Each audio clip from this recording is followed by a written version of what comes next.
Hello everyone, welcome to your educational platform DLL teachers. I hope आप सभी अच्छे होंगे और अच्छे से अपनी पढ़ाई कर रहे होंगे। DLL फर्स्ट सेमेस्टर का जो हमारा 6th पेपर है हिंदी भाषा का, उसका हम लोग 6th चैप्टर डिस्कस कर रहे थे। ठीक है, अब क्या था, जो 6th चैप्टर था आपका, हमने कहाँ तक देखा था उसको, उसमें हमने देखा था अभिव्यक्ति को। क्या देखा था? अभिव्यक्ति को, जिसमें हमने मौखिक अभिव्यक्ति, लिखित अभिव्यक्ति, मौखिक अभिव्यक्ति और लिखित अभिव्यक्ति के साधन, महत्व क्या है, ठीक है, ये सब देख लिया था। तो अगर आपके सिलेबस के बेस पर बात की जाए हिंदी के, तो आपका सिलेबस कंप्लीट हो चुका है। ठीक है, यहीं तक आपका सिलेबस था। लेकिन मैंने प्रीवियस ईयर्स के, मतलब 2 ईयर्स से मैं ये देख रही हूँ कि आपका एक क्वेश्चन कारक से पूछा जा रहा है। ठीक, आपके फर्स्ट सेमेस्टर में हिंदी में कारक टॉपिक जो है नहीं है, लेकिन 2 साल से पिछले आपके कारक जो है उससे जो है क्वेश्चन पुटअप किया जा रहा है कारक से। ठीक है, तो इसलिए मैंने क्या किया, आपको अभिव्यक्ति कराने के बाद में 6th चैप्टर में ही आपका ये कारक भी मैंने करवा दिया है। क्यों करवा दिया है? क्योंकि मैं ये नहीं चाहती हूँ कि कोई भी क्वेश्चन ऐसा आ जाए जिसमें आप लोग फंस जाएं। ठीक है, जिसमें आप लोग फंसें, ऐसा कोई भी क्वेश्चन ना हो।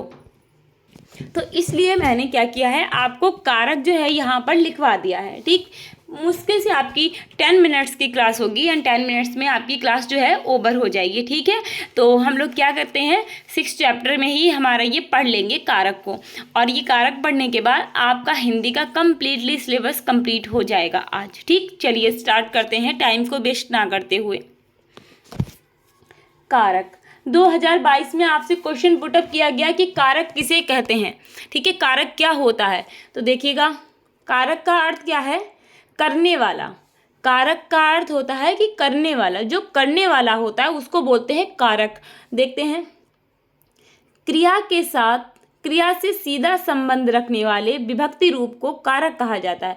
क्या है?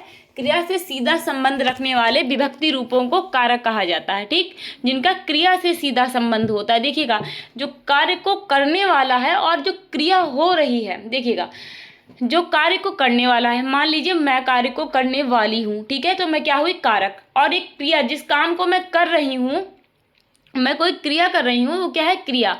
तो कैसे है, क्या है, जो कार्य करने वाला व्यक्ति है और जो क्रिया कर रहा है उसके बीच में सीधा संबंध ही तो होगा।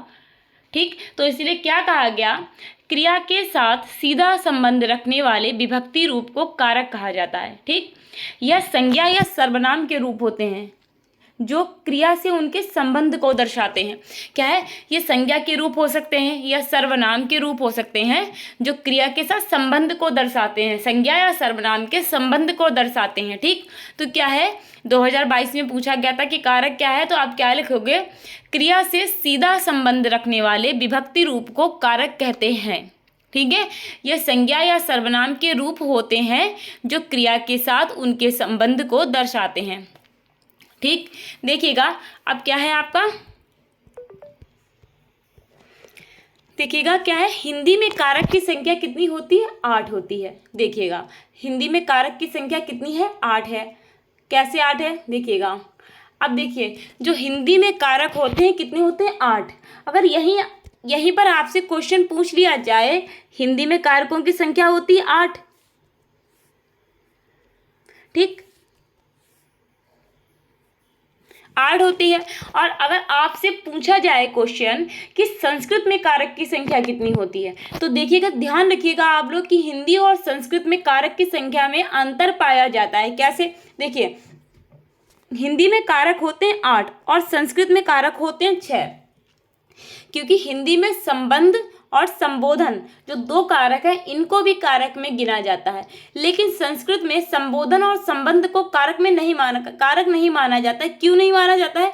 क्योंकि जो प्रथमा विभक्ति होती है, जो प्रथम विभक्ति होती है, संबोधन में भी प्रथम विभक्ति होती है। ठीक है, जैसे कि मान लीजिए, राम के मैंने लिखा राम, रामो, रामा। ठीक है, ये मैंने राम के रूप लिख दिया, राम, रामो।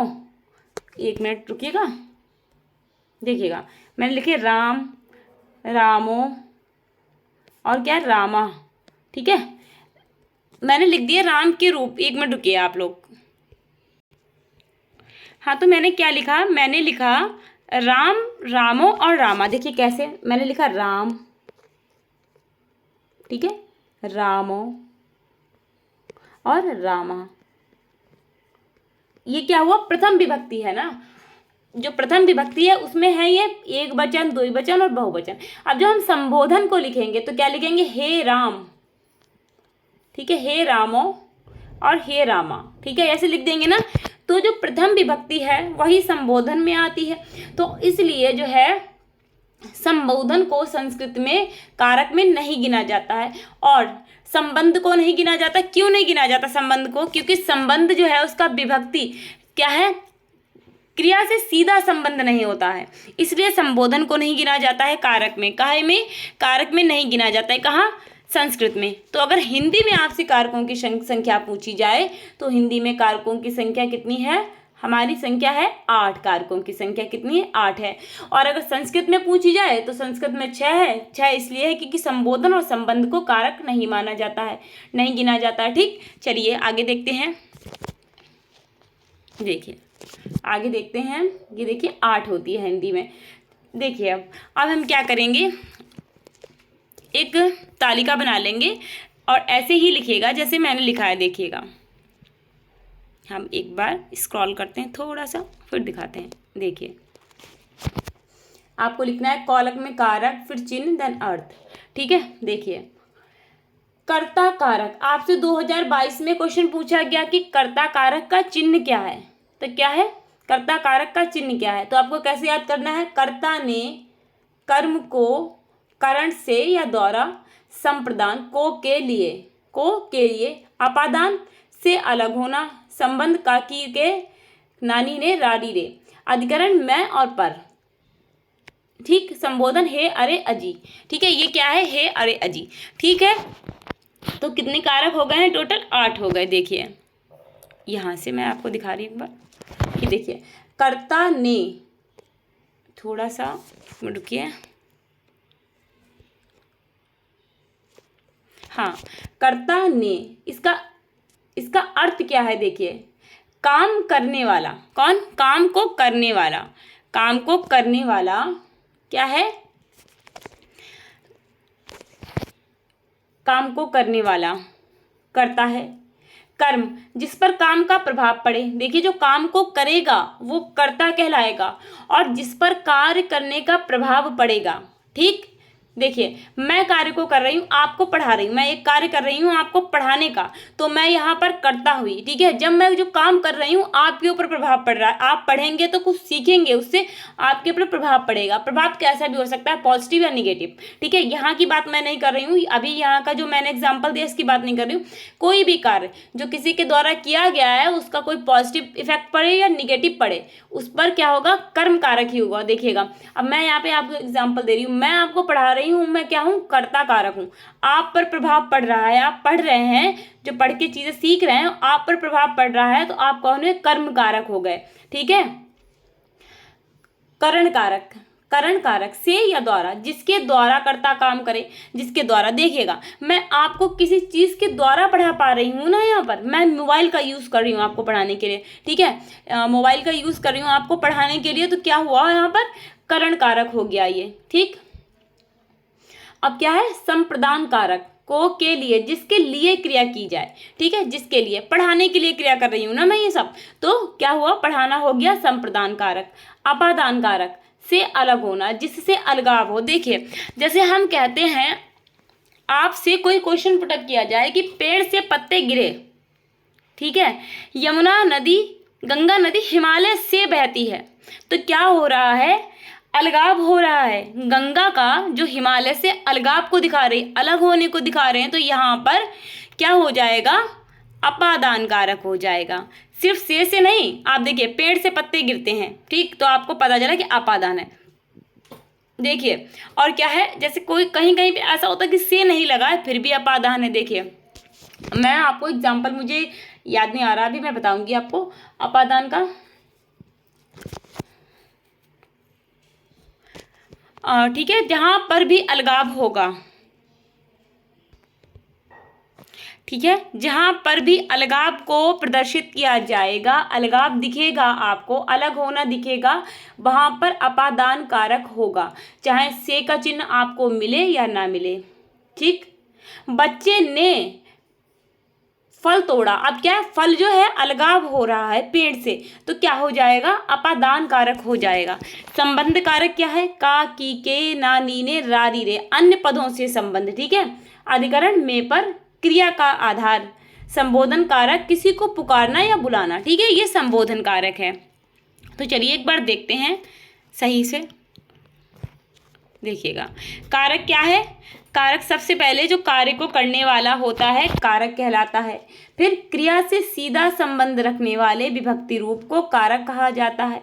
यह संज्ञा या सर्वनाम के रूप होते हैं जो क्रिया से उनके संबंध को दर्शाते हैं। ठीक, और हिंदी में कारक हैं 8 और संस्कृत में कारकों की संख्या है 6। ये बात आपको याद रखनी है, बार बार मैं बोल रही हूँ आपसे।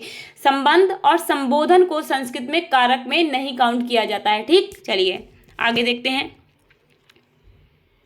अब क्या करना है आपको, ऐसे याद रखनी, कर्ता ने कर्म को करण से द्वारा अपादान को के लिए, संप्रदान को के लिए अपादान से अलग होना, संबंध काकी के, रारी रे, नानी ने, अधिकरण में पर, संबोधन हे, अरे, अजी। ठीक है, इस तरीके से आपको ये चीज़ें याद रखनी है, यहाँ से आपसे क्वेश्चन पूछा जा सकता है। ठीक, और यहाँ पर मैंने आपको अर्थ भी लिखवाए हैं सारे, तो इन पर भी नज़र डालते चलिएगा।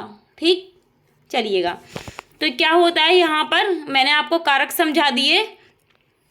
अब क्या है, अगर मैं आपसे बार बार कह रही हूँ कि नोट्स बनाते चलिए, नोट्स बनाते चलिए। ठीक है, क्या करना है, नोट्स बनाते चलना है आपको। ठीक, और नोट्स बनाते चलिए, इससे आपको फ़ायदा होगा आपके एग्ज़ाम्स के टाइम पर। ठीक है, यहाँ पर आपका सिलेबस कंप्लीट होता है। क्या होता है, आपका सिलेबस कंप्लीट होता है। आपका सिलेबस जो है कंप्लीट हो गया है हिंदी का। ठीक, ये टॉपिक मैंने आपको करवा दिया था क्योंकि प्रीवियस ईयर में आपसे यहाँ से क्वेश्चंस पूछे गए थे, तो इसलिए मैंने आपको ये टॉपिक भी कवर करवा दिया। बाकी आपका ये जो है टॉपिक हिंदी में नहीं है फर्स्ट सेमेस्टर में। ठीक, अगर आपको क्लासेस अच्छी लगती है ना, तो क्लासेस को लाइक कीजिए, अपने फ्रेंड सर्कल में शेयर कीजिए, चैनल को सब्सक्राइब कीजिए एंड बेल आइकॉन को प्रेस करना मत भूलिएगा। मिलते हैं हमारी नेक्स्ट क्लास में। तब तक आप लोग अपना ध्यान रखिएगा। Take care, bye bye, see you soon, bye bye.